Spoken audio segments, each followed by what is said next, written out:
Programang ito ay rated SPG. Striktong patnubay at gabay ng magulang ang kailangan. Maaaring may masiselang tema, lengguwahe, karahasan, sexual, horror o droga na hindi angkop sa mga...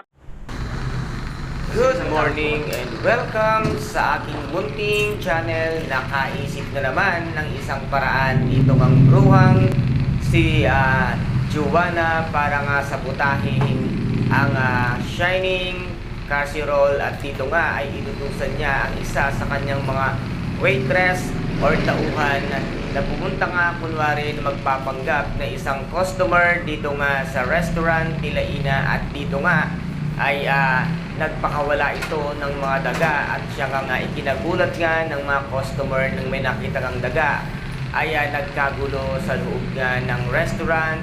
Dito nga ating bidang si Ina na ang may gagawan ay ang bruhang si Joanna, at dito nga ay pansamantalang pinasara ang restaurant dito nga sila Ina dahil ngayon nga ay inspeksyon ang kanyang restaurant dahil nga sa mga daga na nakawala sa kanilang restaurant. Ngunit agad-agad din naman itong nabuksan dahil nga napatunayan sa investigasyon na wala naman talagang mga daga, at dahil kitang-kita nga sa may CCTV footage na meron ngang isang tao na nagsabotahe, at dito nga ay napatunayan ngayon ng ating bidang si Ina na ito palang si Joanna ang siyang may gagawan ng mga dagang nakawala sa kanyang restaurant. At dito naman ay magkakaroon nga ng isang kompetisyon sa mga pagluluto, at dito ay isa itong ang si Ina na naimbitahan, at laking gulat nga nitong si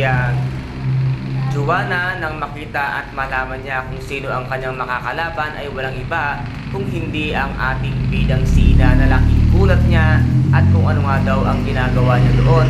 At dito nga ay nasabi ng ating bidang si Ina sa harapan mismo ni Ina, narinig nga ng ito sa isa sa mga manager ng restaurant, at sinabi nga niya dito na ako ang makakalaban mo, at alam ko naman na hindi ka marunong lumaban ng patas at marumi kang lumaro, na siyang ikinagulat nga nitong si Joanna. At alam na alam naman kasi nitong si Joanna na wala talaga siyang kalaban-laban pagdating nga kay Ina, lalo na nga at usapang pagluluto ay ito nga ang hindi niya alam gawin sa kanyang buhay, kung kaya't dito nga ay madi-disqualify ito nga si Joanna dahil nga sa kanyang maruming paglalaro. Kaya walang magagawa itong si Joanna kung hindi mapapahiya na lamang siya muli dito nga sa harapan ng maraming tao, at muli siyang ilalampaso ng ating bidang si Ina. Kaya guys, ito po ang ating pakaabangan sa mga susunod na episode dito nga